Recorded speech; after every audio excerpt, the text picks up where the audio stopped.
Buenos días, profesora y compañeros. Mi nombre es Kimberly Gamboa Prado y mi compañera es Eileen Brenes Mena. A nosotros nos tocó el tema de fertilización in vitro y transferencia embrionaria, mecanismos de laboratorio e implicaciones éticas.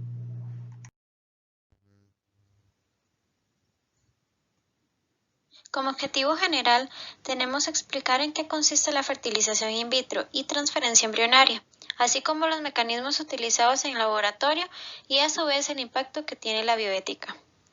Como objetivos específicos tenemos el definir en qué consiste y el por qué surge la fertilización in vitro, además de describir los pasos que se utilizan en los mecanismos de laboratorio, al igual de exponer cuál es el impacto que tiene dicho proceso en la bioética con relación a lo jurídico, político y en lo relacionado a la dignidad humana. Bioética es el estudio sistemático de la conducta humana en el área de las ciencias de la vida y el cuidado de la salud. Celioscopía es la técnica de endoscopía de aplicación en los órganos genitales internos de la pelvis menor. Folículos ováricos son las unidades básicas de la biología reproductiva femenina. Consisten de una célula gamética, es decir, el ovocito, rodeada de las células diploides denominadas de la granulosa. Criopreservación, proceso que se usa para congelar uno o más embriones y conservarlos para su uso en el futuro. Ontología jurídica, es la rama de la filosofía del derecho encargada de fijar el ser del derecho, llamada también teoría del ser o el estudio de todo lo que es. Fecundación in vitro y transferencia embrionaria. Este tipo de técnica consiste en la fecundación dentro de un medio artificial, donde se extrae el óvulo de la mujer. Este se coloca en un medio análogo al interior de la mujer y luego de haber seleccionado los espermatozoides más adecuados de una muestra de semen masculino, se ubican alrededor del óvulo para que uno de ellos lo fecunde. ¿Por qué surge la técnica de fertilización in vitro? Esta surge primeramente ante la necesidad de procreación de las parejas infértiles, que tenían generalmente problemas de obstrucción de trompas de falopio. Mecanismos de laboratorio. Estimación ovárica. La obtención de los óvulos es bastante compleja y constituye el éxito científico pacientemente obtenido que hace posible la FIVET. En un primer acto, la mujer es tratada con una medicación hormonal previa, por la cual se aumenta en forma considerable el número de óvulos que la mujer produce normalmente durante el ciclo correspondiente. De esta manera, se logra estimular hormonalmente la eclosión de varios folículos dentro de un mismo ciclo. Para la obtención de los ovocitos existen dos sistemas en la actualidad. Punción folicular.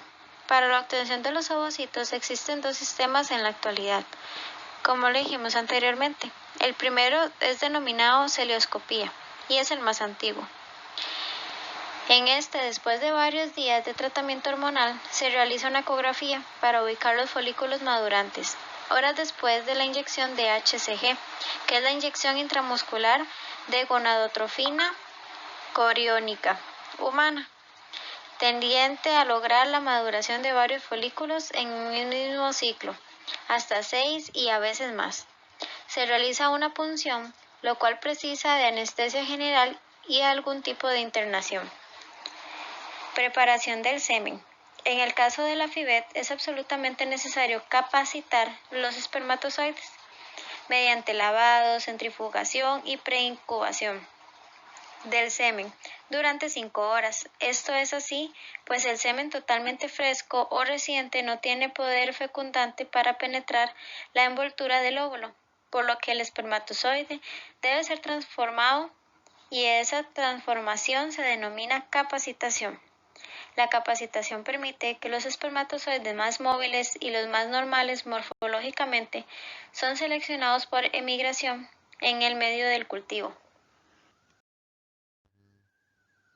Cultivo embrionario. Después de obtenidos los ovocitos, unos pocos miles de espermatozoides seleccionados son colocados en el mismo medio de cultivo en el cual ya se encuentran los óvulos maduros. El proceso de función y contacto entre los gametos dura alrededor de 20 horas y tiene lugar a la incubadora siempre de 37 grados centígrados. Al día siguiente, en un nuevo medio de cultivo, los ovocitos fecundados son colocados nuevamente en la incubadora y mantenidos en ella de 24 a 36 horas, después de lo cual se efectúa otro examen microscópico para verificar si la fecundación ya ha tenido lugar. Desde este instante ya no se está en presencia de óvulos sino de embriones, en pleno proceso de división celular. Transferencia embrionaria. Como parte final del desarrollo y habiendo comenzado ya el proceso de división celular, organizándose en minúsculos embriones, se procede a la selección de un grupo de ellos, y los que han sido elegidos son colocados en el cuello del útero de la mujer indicada. En esta fase del programa es donde se experimenta el mayor número de fracasos, es pues la más crítica en un programa de FIVET. No todos los embriones que han sido cultivados in vitro son efectivamente transferidos, y de todos los que se han realizado, algunos serán abortados. Los embriones son colocados cuidadosamente en un catéter de teflón e inyectados con fuerza por vía transcervical o transcutánea a la cavidad uterina.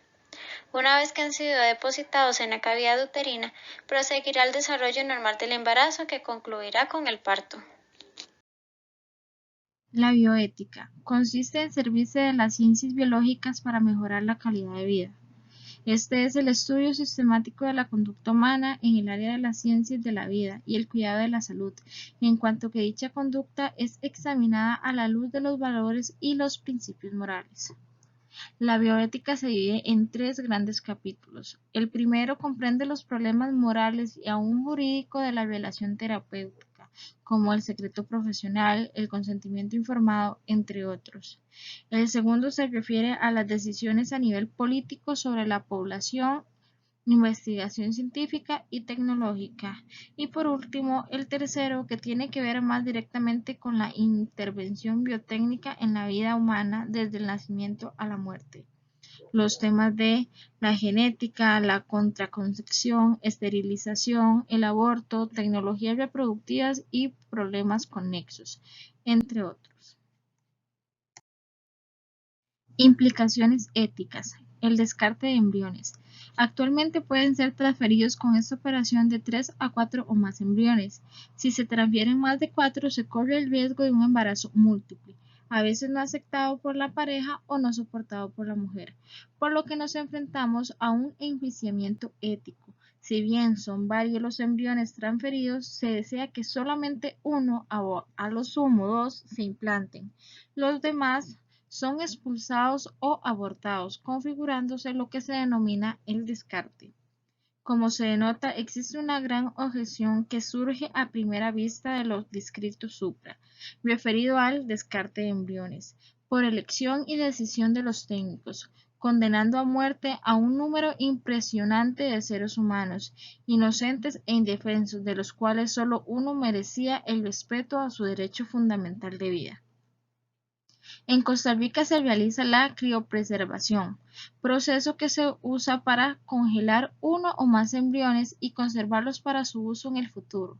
Debe existir un protocolo de descongelamiento que especifique la técnica utilizada, medios, tiempo, temperatura usados, la evaluación de la viabilidad del material, tiempo de cultivo posterior al descongelamiento y protocolo de preparación previa del paciente y forma de identificación de la paciente y los gametos u óvulos fecundados. Dimensión jurídica del cigoto, de la vida y de la persona humana. En la discusión jurídica sobre la fertilización in vitro es insoslayable determinar cuándo principia la vida humana y a partir de qué momento se puede hablar propiamente de persona humana y de ser humano. Las democracias modernas han dado una respuesta jurídica a este problema, excepto Costa Rica.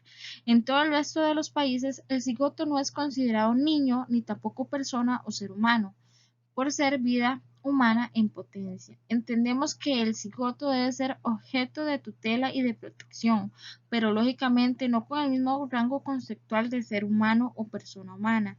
Si no se omite lo anterior, no es posible ningún tipo de abordaje jurídico razonable en temas de planificación o reproducción humana por el estilo de la fertilización in vitro.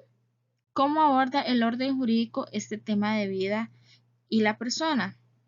Lo primero es la distinción jurídica entre vida y derecho a la vida.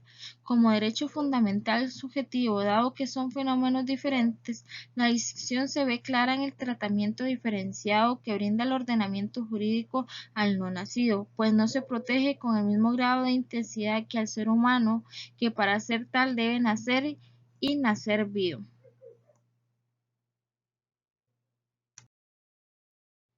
Dignidad de la persona humana. Por ser un acontecimiento que atañe tan hondamente a la dignidad del hombre y de su vida, el primer valor puesto en juego es el de la persona humana y sus derechos. Un cambio fundamental en la noción de la persona a fin de resolver interrogantes y disyuntivas planteadas al hombre, podrían incidir de manera deplorable en la formulación de dogmas esenciales en la existencia misma del hombre. La existencia de la vida en el embrión y el carácter absoluto del valor de esa vida no proviene solo del hecho biológico o genético, sino de que como persona humana tiene fines propios y que, por el hecho de ser hombre, es titular de derechos inalienables. Teorías del inicio de la vida humana. La teoría de la concepción. Según esta teoría, la vida humana inicia en el momento mismo de la concepción y se extiende como la unión del espermatozoide masculino con el óvulo femenino, es decir, que la vida del ser humano en ese momento único en que estos dos gametos, tanto el masculino como el femenino, se unen para formar un ser totalmente diferente a ellos. La teoría de la anidación. Se puede hablar de la vida humana en el momento que el embrión se fija en el útero de la mujer, es decir, cuando se anida. Esto ocurre al 14º día después de la fecundación, por lo que no es hasta este momento que se puede hablar de vida humana, debido a que antes solo existe un grupo de células que sí tiene vida, pero no pueden ser consideradas un ser humano. La teoría de la formación del sistema nervioso central. La vida humana comienza desde que se da la formación del sistema nervioso central o por lo menos los esbozos de este, lo que comúnmente se llama la línea primitiva o surco neuronal. O sea, no se encontraría frente a un ser humano o no se podría considerar que ha empezado la vida humana hasta que se presente la primera línea neuronal que haga constatar el funcionamiento del cerebro, que es el órgano que permite pensar, sentir, entre otros. Conclusiones. La fecundación in vitro es un proceso que beneficia a parejas infértiles para que puedan tener hijos. Muchas veces las parejas buscan estos tipos de procedimientos ya que desean tener hijos propios y no adoptados, o por ser una de las opciones a las que se someten cuando intentan tener hijos. La fecundación es un proceso largo que lleva varios pasos como la obtención de óvulos, la preparación del semen y el cultivo de los gametos, los cuales se ligan a otros procesos, todos trabajados en laboratorio hasta el momento en que se realiza la fecundación en el cuello uterino, para esperar que el proceso haga efecto y empiece con el embarazo. Muchas veces se produce un embarazo múltiple ya que se tiene que fecundar varios embriones, pero esto puede provocar algún riesgo en el embarazo. Por muchos años este proceso era prohibido en el país, por lo que muchas parejas viajaban a otros países para poder realizarlas, pero a partir del 2017 la Caja Costarricense del Seguro Social aprobó la normativa para la aplicación de la fecundación in vitro y de ahí al 2018 alrededor de 71 bebés fueron concebidos por medio de este proceso.